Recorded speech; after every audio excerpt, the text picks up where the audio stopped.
นี่เดี๋ยวตัวนี้มันเหี่ยวแล้วโอ้ยเน็บพอฟดมัน มือนี่ก็สูงอยู่เก่า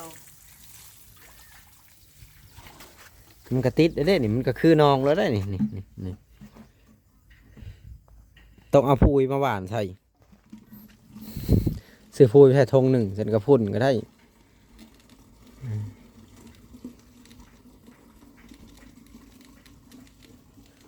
หวานผักบุ้งจะเบิดเลยนะใส่เต็มโลดเนี่ยมันเต็มเลยแถวนี้นะ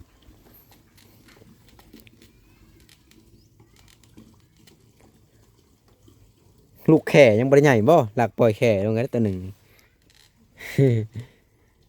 ลูกแข่กับปลาสลาม โอ้ยเช็ด โอ้ย ตู้ก็บ่ได้ปล่อยเจอ ยังคักและแข่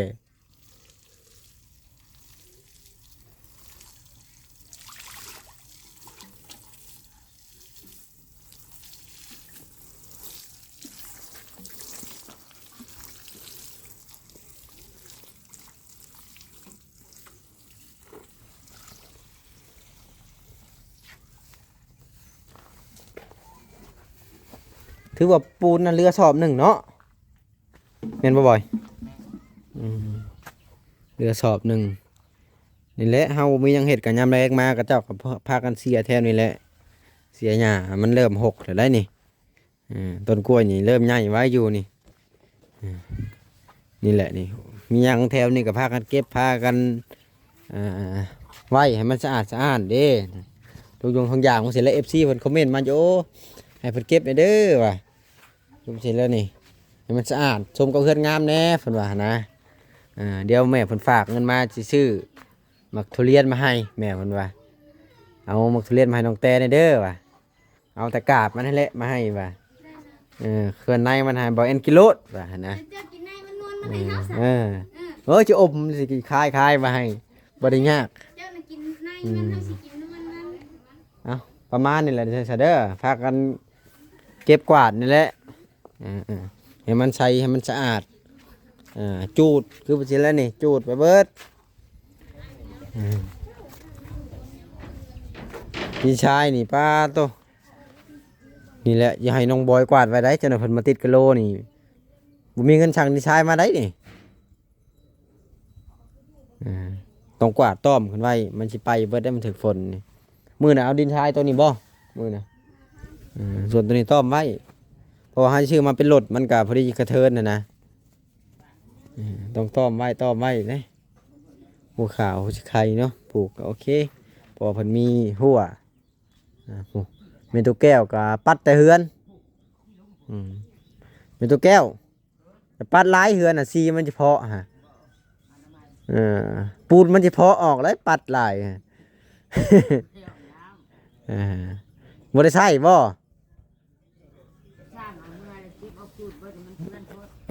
คือว่าน้ำก็มีแต่ใช่เลยบาดเนี่ยป้าผู้เดี๋ยวคอยซื้อกระแจมาหลอกก่อนถ้าคอยซื้อหน่วยใหม่มาหลอกไว้ ตัวนี้ก็ถือว่าใช้งานบ่ได้แล้วนี่ใช้งานบ่ได้แล้วมันจะขึ้นฮอดใช่มันจะขึ้นฮอดใช่ฮะคือว่ามันขึ้นได้แต่ทำนี้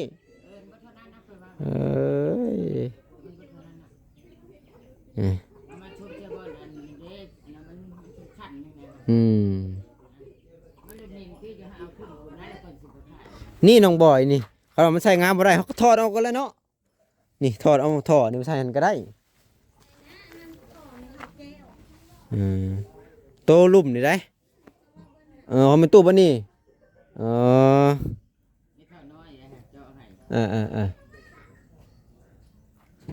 แม่นและตัวใดที่มันเอาไปใช้งานได้กับใช้งานปลาไว้มันกับบริเหตุอย่างสื่อนี่นะ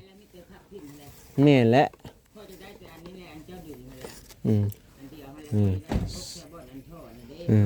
ก็เอาไปใช้เลยแหละแม่ตู้มันจะเป็นยังท่อหายใจมันบ่ท่อไอซียูประมาณนี้แหละพี่น้องเอ้ยพอโตจบคลิปก่อนเดี๋ยวหลังจากที่ทั้งแม่ฝากเงินมาตั้งใจภาพน้องแต่ไปเอ็กโกเบิ่งว่าลูกมันยิงหรือผู้ชายกำลังเป็นไข่เนาะ กำลังสับปูมือนี่แหละเนาะ 3 เดือนไปถึง3ดีก้อยยังเป็นเลือดอยู่ เออแม่นแต่ว่าแต่แค่หูจักเนาะเอาประมาณนี้พี่น้องอยู่ดีมีแฮงเบัดสุขุสู่คน